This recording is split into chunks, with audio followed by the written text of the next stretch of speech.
muri Zimbabwe kusangana kwatiri kuita pano paGibbs Diary TV patinouya nemaupdate akasiyana siyana anoitika munyika yedu yeZimbabwe nemastreets esocial media. Kana uri munyuwane pathis channel chingosubscribe wotena notification bell kuti patinouploada video YouTube ichatanga kukuzivisa, wokomenda wolike nokushare video retinenge taisawo. Zvinotibatsira kuti YouTube inge ichipusha video redu. Ndisingakupedzere nguva update yandayo nayo muzuva ranhasi ndeyamadha vakatenga stand yavo kukanzuro vakagara kwemakore akati kuti zvazoshamisa madha vekanzuro vauya nhasi vachiti makagara patenderwi tinoda kupaputsa. Asi nyaya yanetsa madha varambira mumba zvikanzi aiwa kana muchindiuraya ndiurayirei ndiri muno, kana muchida tangai mauya nemari yangu kuti ndibve pano, hakuna kwandinoenda.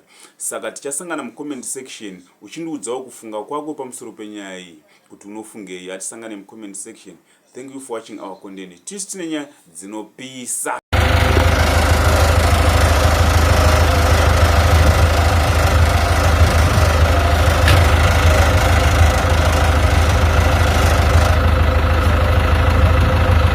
Chatera na 1-1.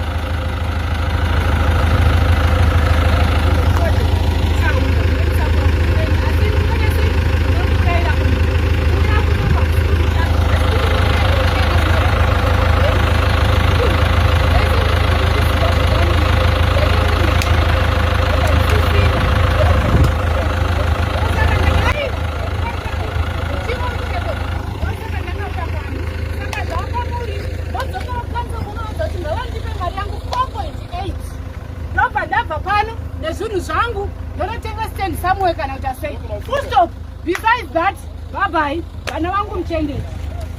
Kutsai uraya zvamunoda. Kati kuti dya mari makore mangani. Kutsai cheti yakuzvivharira munoniurayira muno. Ndizvozvo uchiwa nhanga dzanyasha unadzi unomuforera unomudza after visini. Vanini ndobaba vevana unozonovaudza vana. Full stop. Ndingamda kujairira vanhu zvemhanhamana. Ekuchekera muno ndiurayire muno. Vamunoda chai. Saka mukweza mabasa chokudereka upenyu hwevanhu. Imboita ito. Kutambura inodziwa kutumwa. Munodi kugara navo pasi mamuna masenzi. Muri kuhora kangani nini? Mwedzi mungani musina kuhora. Ndiurayirei muno, ndoma munondiurayira. Ndomune zvinhu zvangu zvese. Ndombota zvokupusa. Madha kana mabasa muchimadaka madei but zivai kuti vana venyu vanoda upenyu. Imi chai mune mastenzi ari kukunoku but muri kutumwa zvinhu zvisingaiti. Saka no problem. Kusangana. Hatimbotya mvuma kana kupfutidza minadzo. Asi imi zvinokunakidza tite 15-20 years tachirwa mari takangogara kudai izvo tosvika kufa tisina chataita. Zvichikufadza izvozvo. Anyway, go ahead. Zvamuri kuita.